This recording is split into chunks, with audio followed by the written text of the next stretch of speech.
নমস্কার, আরও একবার আপনাদের সকলকে স্বাগত জানাই। আশা করি সকলেই খুব ভালো আছেন। আজকে আমরা আস্বাদন করব রাধারানীর কলঙ্ক মোচনের একটি লীলা।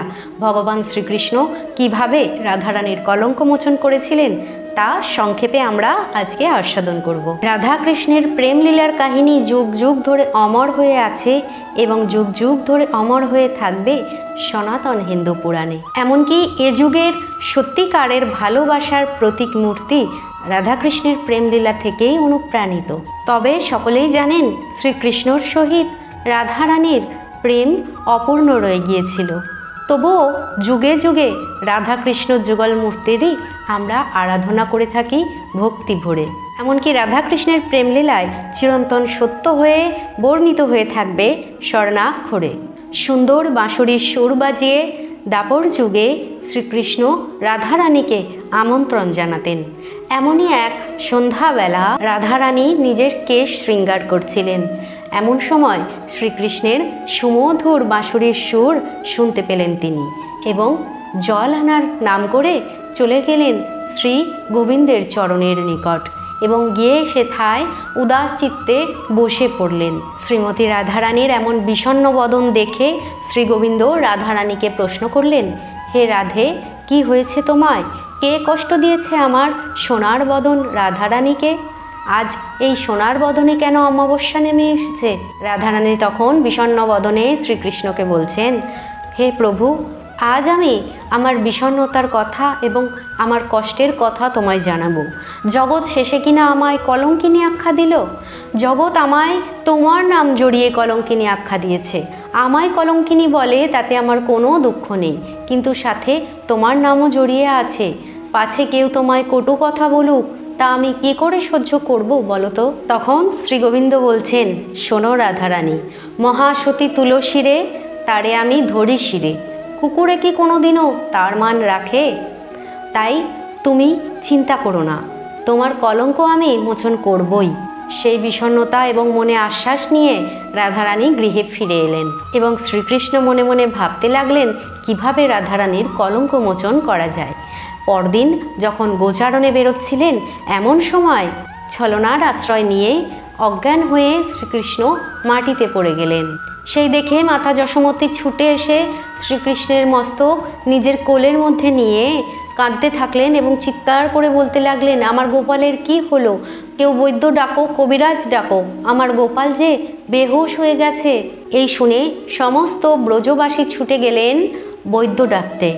এরপর শ্রীকৃষ্ণ তার মায়াজাল বিস্তার করে নিজেই এলেন বৈদ্য সেজে। গোপালের নাড়ি পরীক্ষা করে বললেন, মাতা যশোমতী, আপনার গোপালের মারাত্মক ব্যাধি হয়েছে, এ ব্যাধি যে কমার নয়। এ কথা শুনে মাতা যশোমতী ক্রন্দন করে চিৎকার করলেন এবং বললেন, হে বৈদ্যমশাই, আপনি যা হোক করে আমার কৃষ্ণকে বাঁচিয়ে তুলুন, আমার গোপাল ছাড়া যে আমার আর কেউ নেই।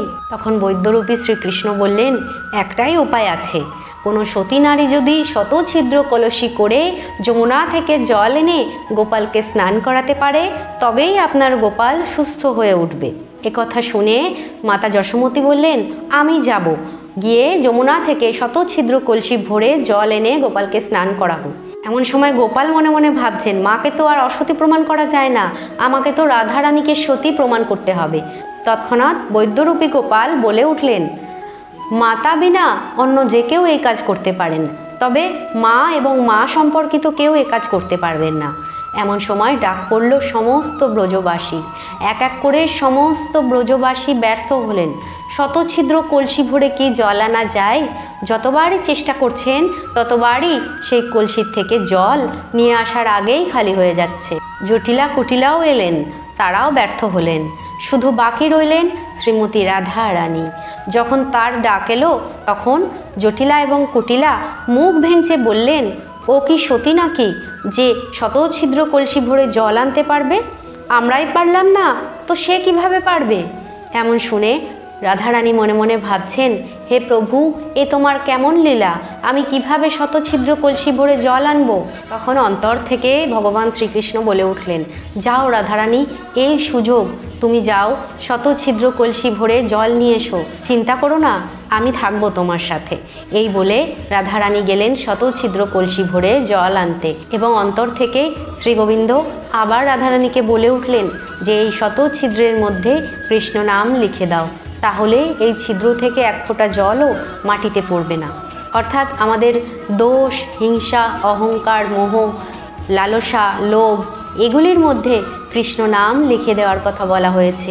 লোভ লালসার ক্ষেত্রে শ্রীকৃষ্ণ নাম স্মরণ করা হয়, তাহলে এই লোভ লালসা সকল কিছু ভক্তিতে পরিণত হয়। সেই শিক্ষার কথাই বলা হয়েছে। এটিও একটি জীব শিক্ষার লীলা। তো সত্যই সে কলসি থেকে এক বিন্দু জল মাটিতে পড়ল না, এবং রাধারানী সেই জল এনে শ্রীগোবিন্দকে স্নান করালেন। এরপর শ্রীগোবিন্দ সুস্থ হয়ে উঠলেন, আর কথা মতো রাধারানী প্রমাণিত হলেন মহাসতী, এবং যুগে যুগে তিনি মহাসতী হয়েই সকলের প্রাণে বিরাজ করবেন। এইভাবেই ভগবান সব কলঙ্ক হরণ করে নেন, যদি ভক্তি ভরে তাহাকে আমরা স্মরণ করতে পারি। ভিডিওটি কেমন লাগলো অবশ্যই জানাবেন। সকলে খুব ভালো থাকবেন, সুস্থ থাকবেন। রাধে রাধে।